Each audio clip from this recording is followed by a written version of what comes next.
Hi, I'm Jade Hernandez. Welcome to Gatherverse News Unscripted, your home for humanity-centered tech journalism. Think back to a time when you went to the doctor. Maybe you were handed a diagnosis you didn't understand, but then you left the doctor's office, you got home and you wondered, what just happened? What did the doctor say? And what did that mean for you? Well, that's where our next guest comes in. She's been practicing medicine for 2 decades. And during the pandemic, she realized she could solve a problem which she had seen patients struggle with: the inability to understand what she and her colleagues were trying to explain to them, even with the help of metaphors. Dr. Linda Civarelli, a problem solver, welcome. Thank you for joining us. Thank you. Thanks so much for having me. Well, let's dig right in. We're going to go back to 2020 and rewind a bit. I know it's not a place where a lot of people want to be, but this is where your path, this is where you found your true calling. Explain. So, thank you, first of all, for the really kind introduction. I would like to say back in 2020, it was such a tough time, particularly in healthcare. It allowed me an opportunity to really pull back from some of the philanthropic work that I was doing outside of my medical practice and open myself up to something that could have a larger impact as opposed to just local impact. In the winter of 2021, my son got an Oculus headset for Christmas. It was a really popular gift at the time. And I put it on and saw an ad for a social VR platform where people could make their own things. And I thought, what if I use this to explain to my patients what they're not understanding? After having spent 20 years in practice trying to use metaphors and drawings and plastic models to explain to my patients what's going on, and seeing their frustration, also having the experience myself when I go to the doctor. Or, an example is going to the car mechanic. I go to the car mechanic, I don't understand what they're saying. So, what can I do to lessen this problem? And could immersive technology be used for that? And that's what started us on the path to create House Call VR. And we definitely have a lot of questions when we go to the mechanic or when we go to the doctor. Let's roll a video that actually, we call it the clean teeth game, but you and I can take a look at this. This is exactly what you're trying to do. You are taking VR not as an entertainment, but as education. And this is educational, right, doctor? This is part of what we're doing in a public social VR platform. We've created games and lectures, all health themed, using that immersion to explain health issues. So in this game, you're actually the bad bacteria in the mouth. You're trying to eat as many candies as you can, and the better you are at being bad, the more teeth fall out. It was a lot of fun, and being on these social VR platforms allowed us to really create the narrative around using immersive technology for health education. That's absolutely right. And I'm going to have us roll another couple of videos, and then we're going to dive into your actual project. We're going to roll neuropathy and inside the ankle.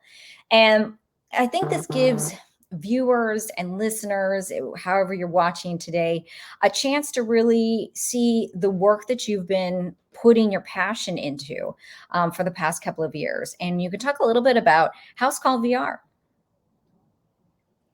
So yeah, that what the amazing thing about House Call VR is that we were able to just get up and running. Now with the widely available VR headsets that are commercially available, many people can have them. They're not as expensive as they used to be, although they, still can be prohibitively expensive.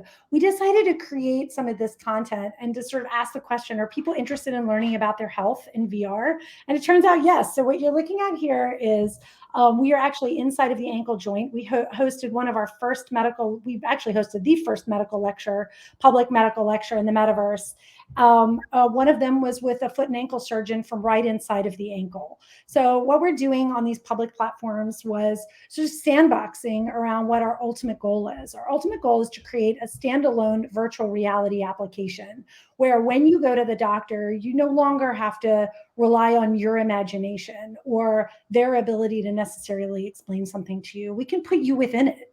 We can put you inside of the problem, inside of the structure, and have you learn in this entirely new way. How This magical is that? How magical is that to actually you're seeing what is wrong with you?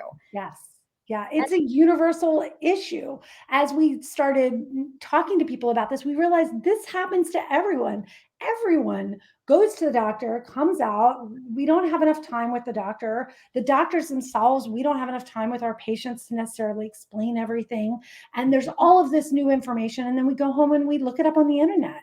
And that's a really bad system because there's a lot of places where frustration can build there, and miseducation or not enough education, poor health literacy. We know that has such an incredible impact on healthcare.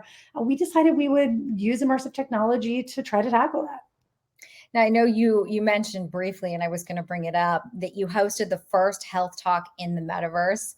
At Gatherverse News Unscripted, we see all of these emerging technologies and, doctors like you, people in the know really pushing education and technology and connecting it with the everyday person. How did that feel to hold that first type of conference ever, not in virtual reality?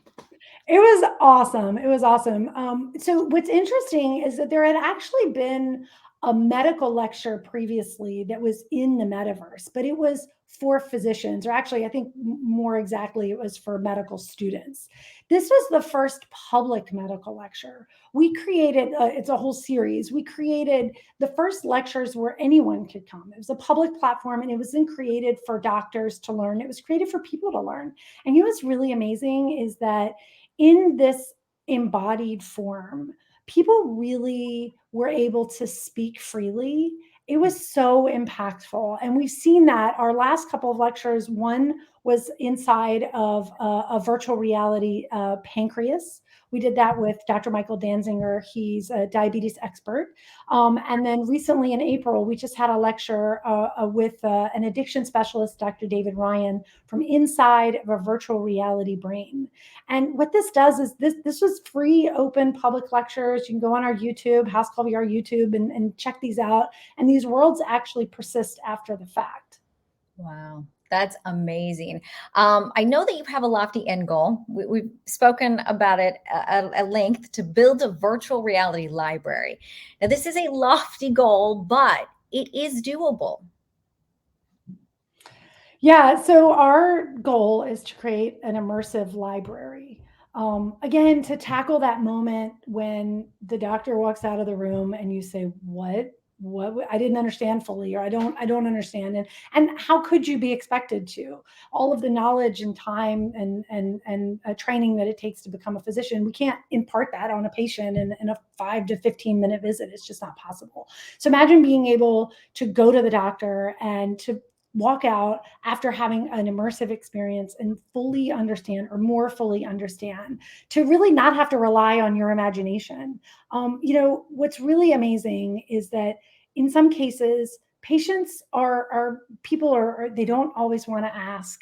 I've actually had a very good friend of mine who is a veteran oncology nurse say that she has had patients who would rather die than ask their doctor a question. And we have to tackle that. That can't continue to happen. So by House Call VR creating an immersive library, we're giving people a language to speak to their doctor. And they may not have the technical words, nor should they, but maybe they'll have that experience like, oh, I was inside of the ankle, or I was inside of my pancreas, or now I understand my diabetes or the brain, or whatever it is that we're talking about.